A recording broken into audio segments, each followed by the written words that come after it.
High friends, welcome back to my channel once again. তোমরা আমি পরপর দু তিন দিন ধরে আমি একটু খাবার রান্নার ভিডিও দিচ্ছি, তো তোমরা সেটা খুব পছন্দ করছো, সেই জন্য আমি আবার একটা নতুন রান্নার ভিডিও নিয়ে চলে এসেছি। এই মাংসটা আমি গতকাল কিনেছিলাম, আর গতকাল বিকেলবেলা থেকে আমি এটা ম্যারিনেট করে রেখেছি যে রান্না করবো বলে। তারপরে এতটা ল্যাদ লাগলো শরীরে, আর কিছু করিনি। আচ্ছা, এটা পেঁয়াজ, রসুন, টমেটো, আদা এই সমস্ত পেস্ট করে, আর যে মশলাগুলো হয়, যে নুন, হলুদ, লঙ্কা, তারপরে হচ্ছে তোমার সমস্ত কিছু যা যা যা হয় আর কি, সব কিছু দিয়ে এটাকে আমি ম্যারিনেট করে রেখে দিয়েছিলাম। আমি ভেবেছিলাম রাত্রিবেলায় করবো রান্না, তো সেই জন্যেই এটা ম্যারিনেট করেছিলাম, কিন্তু এত ল্যাদ লাগলো আর করিনি। আর সারাদিন আমি আজকে প্রচুর ব্যস্ত ছিলাম, করতে পারিনি। তো আজকে ফাইনালি করছি, কিন্তু এতটা চিকেন করবো না, খানিকটা করবো, খানিকটা আবার রেখে দেবো, কারণ আমি একা, তো এতটা আমার জন্য বেশি হয়ে যাবে।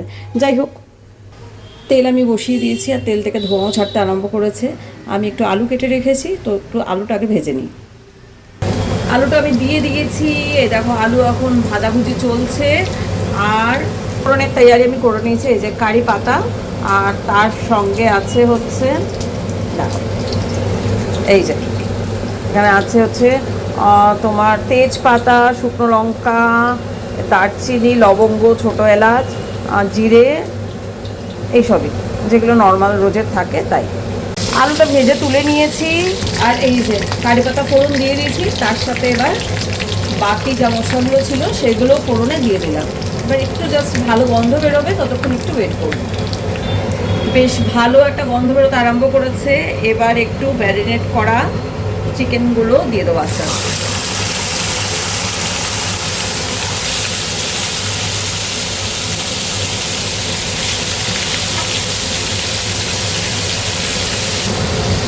এবার মোটামুটি আমার 80% কাজ হয়ে গেল, সব কিছু দেওয়া আছে, কিন্তু এইটা এবার নিজের মতো করে নিজে ভাজা ভাজা হবে, তো যা হওয়ার এর হবে এইগুলো।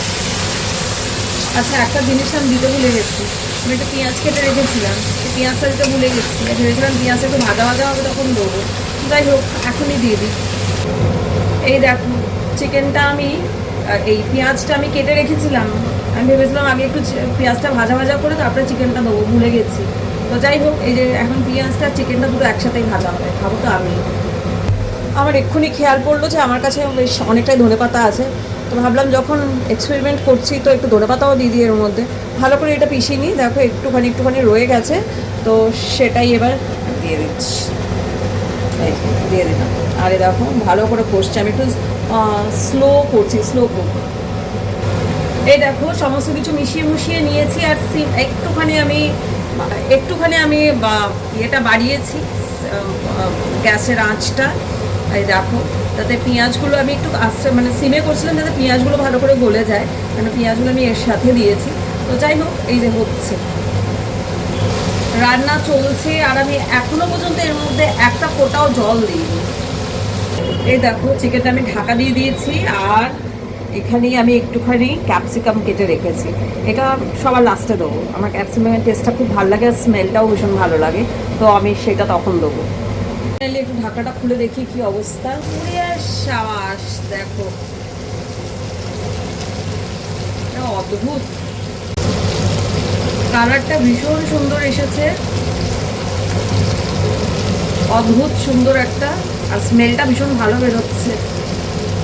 আচ্ছা, এই সময় আমি জাস্ট অল্প একটু জল দিয়েছি, কেন কি আমি এর মধ্যে আলুও দিয়েছিলাম, তোমরা যেটা দেখেছো, তো আলুটা যাতে ভালো করে সেদ্ধ হয়ে যায় তার জন্য আমি এটা দিয়েছিলাম। এবার আমি এটাকে ঢাকা দিয়ে দেবো, যেরকম ঢাকা ছিল তেমনই ঢাকা দিয়ে দেবো। এটা হচ্ছে ফাইনাল অবস্থা। আমি একটু কসুরি মেথি দিয়েছি, এই দেখো, এবার একটু মিক্স করেই আমি এটা নামিয়ে দেবো। এই হচ্ছে final look. It's too yum, too yum. যদি তোমাদের আজকের আমার এই ব্লগটা ভালো লেগে থাকে, please do like, comment, share and subscribe my channel. ভালো থেকো সবাই, বাই।